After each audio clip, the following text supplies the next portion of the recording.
Herman Melville, Moby-Dick, you and the white whale, living with obsession in the modern world. You wake up with a thought, a feeling that won't leave you alone. Maybe it's a goal, a project, a person, an ideal. Whatever it is, it's there, heavy, looming. That is your white whale. And Herman Melville, he knew all about that kind of weight, the kind that settles deep in your bones and whispers, "Chase me." Moby-Dick isn't just a story about a whale, it's about obsession, madness, masculinity, and your own place in a universe that couldn't care less whether you catch your prize or get dragged into the deep trying. Let's talk about Captain Ahab. A man who's been wounded, who's lost a piece of himself to the sea and to the whale. And now he wants revenge. Not just revenge on the whale, but on nature, on God, on fate. You know that kind of feeling, don't you? That anger, that hunger, that says, "I won't rest until I make this right." But here's what Melville is trying to show you. Obsession isn't always justice. Sometimes it's just ego. You think you're hunting a whale, but really you're running from yourself. Masculinity and the mirror. Melville's world is all men, all motion, all muscle. The whaling ship Pequod is a floating arena of masculine performance. Strength, silence, sacrifice. Boys pretending to be gods. In your world, it's not that different. Hustle culture, success metrics, the pressure to conquer, to dominate, to provide, to never cry, to never stop. But what if masculinity isn't about conquering nature or each other?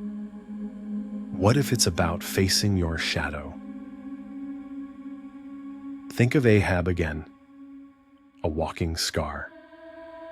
A man who's turned pain into purpose, but that purpose is a poison. He doesn't want to just kill the whale. He wants to break it, to prove that no force in the universe is beyond his will. And maybe you felt that too. That urge to master something or someone, to prove that you're more than just a leaf in the wind. But here's the twist. The more you try to control, the more you risk becoming like Ahab, blind, alone, consumed. Masculinity at its worst is about conquest. At its best, it's about courage. Not the courage to fight, but the courage to feel, to question, to let go. Ishmael and the art of letting go. Now let's shift focus. Because Moby-Dick isn't told by Ahab, it's told by Ishmael, a man who survives. Because he watches, because he listens, because he learns when to let go. In a world obsessed with winning, Ishmael teaches you how to witness. He's curious. He questions everything. He finds friendship with Queequeg, a so-called savage, and realizes that human connection is richer than ideology. You need some Ishmael in your life. You need space to ask, is this fight really worth it? Am I chasing meaning or madness? Ishmael survives the storm because he's not the one trying to conquer it. He rides it, floats on a coffin-turned lifeboat, a beautiful symbol. The death of obsession becomes the raft of survival. Quotes that haunt and heal. Melville once wrote, "I know not all that may be coming, but be it what it will, I'll go to it laughing." That's not about recklessness. That's about release. It's you saying, "I'll face the unknown, and I won't flinch," not because you're fearless, but because you've stopped needing control. And this, "Call me Ishmael," the most famous opening line in American literature. But read deeper, or better yet, hear deeper. It's not a name, it's a mask, a distancing device. A whisper that says, "I'm not the hero, I'm just the one telling you how it all went wrong." Sometimes, being a narrator of your own life is the bravest thing you can do. To name what you're going through. To say, this is obsession. This is grief. This is hope. Nature doesn't care, but you can. In Moby-Dick, nature is not your friend. It's not your enemy either. It's just bigger. The sea doesn't reward you. The whale doesn't care about your trauma. There's no divine justice in the wind or waves. And that's the point. You don't win against nature. You don't beat the whale. You only destroy yourself trying. But here's what you can do. You can witness it, respect it, be part of it. In a world where everything is mapped, monetized, and managed, Moby-Dick reminds you, some things are still unknowable, and that's okay. You are not God, and you were never meant to be.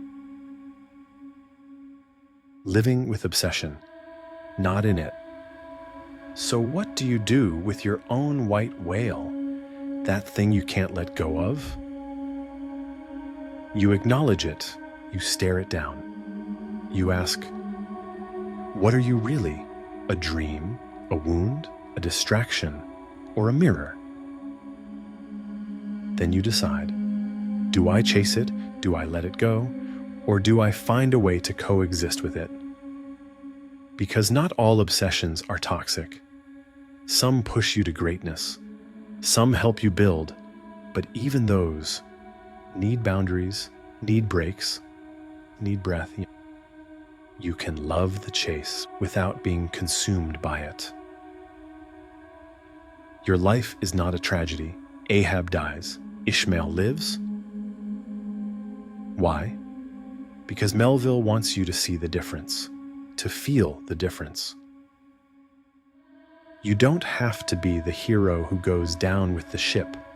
You can be the soul who surfaces, who learns, who grows, who chooses presence over conquest. Last thought. You don't have to kill your white whale. You don't even have to chase it. You just have to ask why it appeared to you in the first place. And maybe, just maybe, that answer is the beginning of your real story. Call yourself Ishmael if you must. But remember, even he found a way to survive, not by force, but by surrender, and by choosing to tell the tale. Now go live yours.